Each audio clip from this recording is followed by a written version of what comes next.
व्हीसीद्वारे हजेरी.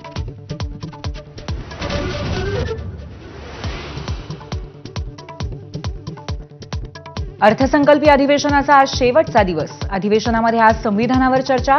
शिफारसीच्या 20 दिवसांनंतरही विरोधी पक्षनेत्याचा निर्णय का होत नाही यावरनं भास्कर जाधव आक्रमक.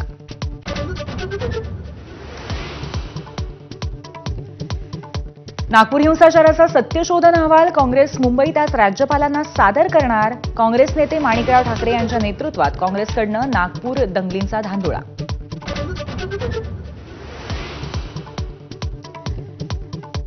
न्यायालयाच्या स्थगितीमुळे नागपूर दंगलीतील आणखी 4 आरोपींच्या घरावरती बुलडोझर कारवाई लांबणीवर. दंगलीचे आरोप झाल्यामुळे सुडाने कारवाईचा याचिकाकर्त्यांचा आरोप.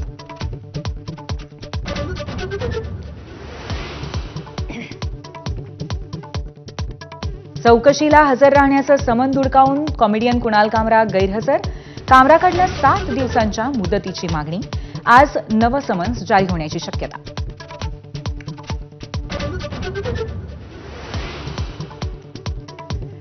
राज्यसभेमध्ये आपत्ती व्यवस्थापन चर्चेमध्ये अमित शहांचा काँग्रेसवर हल्लाबोल. पीएम केअर फंडाच्या पारदर्शकतेवरती शंका घेतल्यामुळे शहा आक्रमक. काँग्रेसच्या काळामध्ये एकाच कुटुंबाकडे मदत निधीची मालकी, शहांचा आरोप.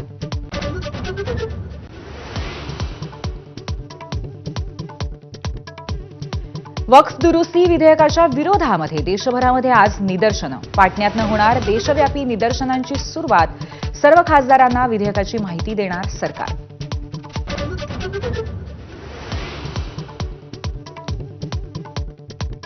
रमजान ईद निमित्त भाजपचा गरीब मुसलमानांना आनंदाचा शिधा. 32 लाख मुस्लिम कुटुंबांना वाटणार सौगाते मोदी किट्स. भाजप अल्पसंख्याक मोर्चाचा उपक्रम.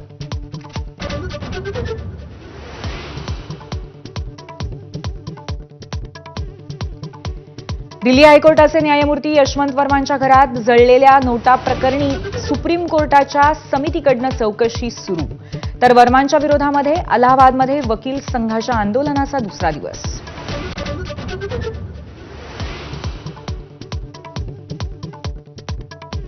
मराठी चित्रपटांसाठी स्वतंत्र सेन्सॉर बोर्डची आवश्यकता. मनसेच्या अमेय खोपकरांची एक्स पोस्ट. मागणी अनेक वर्ष जुनी, पण मराठी चित्रपटांना मिळणारी सेन्सॉर वागणूक चीड आणणारी. खोपकरांचा संताप. Headlines brought to you by Chitale बंधू.